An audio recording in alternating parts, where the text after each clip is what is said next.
Me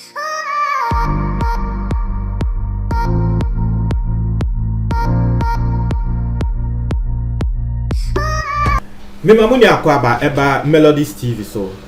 Kwame A+ akasa na me ready asemo a wakan wotro to Facebook. Asemo a wotro no yes me ready ashemo.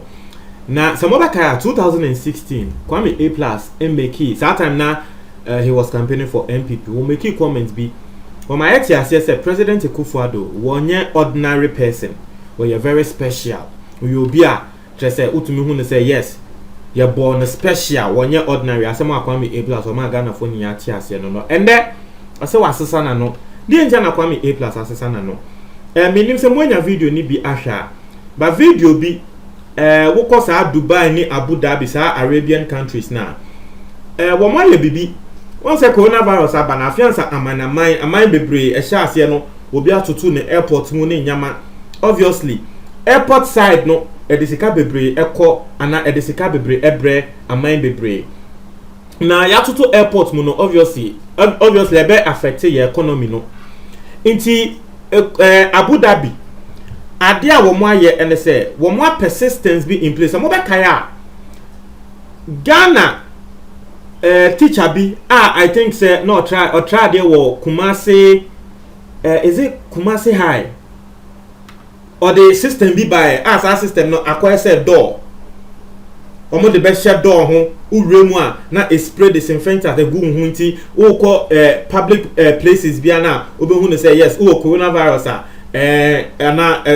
coronavirus no wo ho a ebe disinfect o sa system no me ka say e was say Ghana ye implement it now sa system ni bi e na sa Abu Dhabi fo no wo mo aye e wo airport nti wo fi plane ni mu esipe the first system you pass through yes ade no na enye ni pe o wo fa sa ade ni mu na spray ni gugu hu na te say e disinfect we a no omo friend of sterilization boot sa sterilization boot no we a o be sanso akọ the next stage is social distancing measures wo mo aye your footprints bi say nipa wo be gina ha say na wo salan a gina sa nyama we so the next person so your footprint was say wonu nso ngina so that's the social distancing measures a womo aye womo sanso aye thermal scanning omo de nyama nkese bia etese camera abobo ho wo pass through all the systems you na wo ba thermal scanning no inti eno no wo fever bia pa ebe che say wo fever no omo sanso aye facial recognition wo bi e hade bia akwa say space inti eno no nipa kwa bo check o passport ni nyama no won fa ne ho enka wo share space ni mu share ya na we hu ne so okay nipa wo be the person is the right person. Abu Dhabi airport enyama wo mo aye no so that was the video Kwame A+ e post here and Kwame A+ e ka se he Ghana ya ye ho wo share se na coronavirus ba ya ye kan and ye close airport and nka se bin previous Ghana nka ye betumi ebie ye airport na a serve as transit for a lot of people traveling no yanye because uko ebia Togo and now uko aman bia Africa has a near to airports bebremu na so nka Ghana ye implementing all these steps na nka ye bie ye airport na ebe ye say transit ebia wo bia ye na dwen say wo mba Ghana na so wo be fa Ghana na wakọ eye sika a ye de ma Ghana nti asemo na Kwame A+ e kan say Ghana say be ye be dwen ni e di sika aye bibisa wo ye airport nanka still ye bie airport nanka ama Ghana economy ne guro no de ye dwen ye voters register say ye the 200 million ye voters register ho enhia asema Kwame A+ kan no but ma me read the name entry was say Ghana won't rush to spend 200 million on something like this video no one na walk out was say immediately or say Ghana won't rush to spend 200 million on something like this and immediately open the airport so that the world will transit through here to boost our economy. They will rather spend it on a voters register so that Nana Akufo-Addo will win another election. That is all they care about. I say Oshe Akufo-Addo Ghana yedi esika ebeshe airport mu aye systems be say nanka ya implement wo airport na ama nkofo be ye transit na ebusi economy ni yenye voters register and no, because the politicians need doing one the next elections. Was in 2016 I made this statement. Akufo-Addo is not an ordinary politician, and therefore it's not for ordinary people. Was in 2006 as someone okay no Akufo-Addo you be a sonko want to say other politicians are e Ghana no. It is saying ya sonko no Akufo-Addo nso ye born ma nkrofo sonko.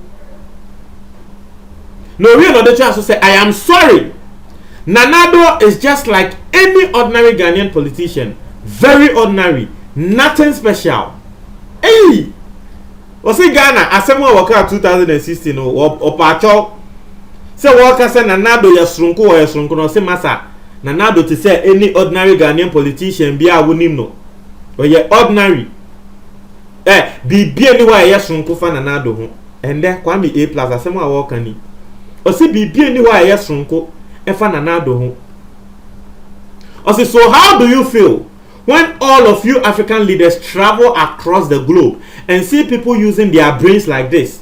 Isn't it the same brain God gave to everybody? Come A+ ibisa ebibi man impenyinfo mutu kwan ekwa amanaman a muhu de AC ewo ho 7 previous a mukọ ho na muhu de AC a mumfere kra se ade we na ke betumi aye bi wo ye ho mumfere ye kan munso na mutu kwan pa na asem we akwa me A+ ke ye ne kre. And he's not the only person to say this. Why would see me? We Ghana ni a wo abrochi. Me sure say wo kra the first time I go do abrochi no, wo kan bi. Because say the first time I go do abrochi no, ni ye kan say wo man panyi kra no, e bia ahase no ba school ana wo man panyi kra e ya wo ba ha. Ntu be bisa ho say it is wo man panyi ba ha. Ade na wo ba ha no be hu nyama wo ha. Wo ko Ghana wo nkoye sa ade no. Me sure say wo kra we bisa. Me sure say wo kra we bisa pen. And no, and I call me A+ second. Hey, Irade A+. Yeah, some more. Me there, me say one thing. Me there share me trim, and they say no one will stick by you forever. No one will stick by your side forever. See, they make an ye. No one, not even your parents, will stick by your side forever. Because ebedu baby no, ebia wawofo kra no, they will not be around. Obeda ne yankonam. Ebedu baby. E was say utu every wawofo fie. We ye bema we your ba wanka saba kwa kobo bra. No one will stick by you or will be by your side forever. That's what I keep saying. Inti wonya sa wa danfo no ende uhunu se he wa danfo nti sumu asem a wo ka kire no no hunu se da chi bi obetumi abeda ne wo tanfo ene he 2016 nanka sofo bi babonte be kan se ne na A+ e kan ye nto aba ma Akufo-Addo wo ba hye Mahama se Mahama corruption ende nanka A+ osofo bi be kan se A+ the babonte abe kan se mu yafa Akufo-Addo hu say Akufo-Addo kra bibie ni ho a ye sonko fa ne ho o te sem normal Ghanaian politician na me sure say nanka ye dina ye be so yeti asa asofo na ka se sa asofo no wo twa ntro obi na be ka kire in 2016 say A+ will be making these comments on his very own Akufo-Addo nanka ye ne ye be ka so osofo we dia oboa say A+ dabi and they won't be there akodu. Me say story bi a me de be bremu no won. Guys, yen sia bibi enfrim. Yen sia bibi enfrim o. Obi ya wadanfo ende ti ase e be ba be do sometimes o de me de maka Ghana fo bebre tro mo adwen asem a A+ aken te se wa woni mo be dinatem wa woni attack ne de eba omo a wo mo supporting nso supporting no a be hu say yes people also believe say asem a A+ can ne kre. I have told you my stance on this particular new voters register no. I've made you known say for me no in here, because it is clear says our new voters register it will disenfranchise a lot of Ghanaians. But you go near go assume say yes ye be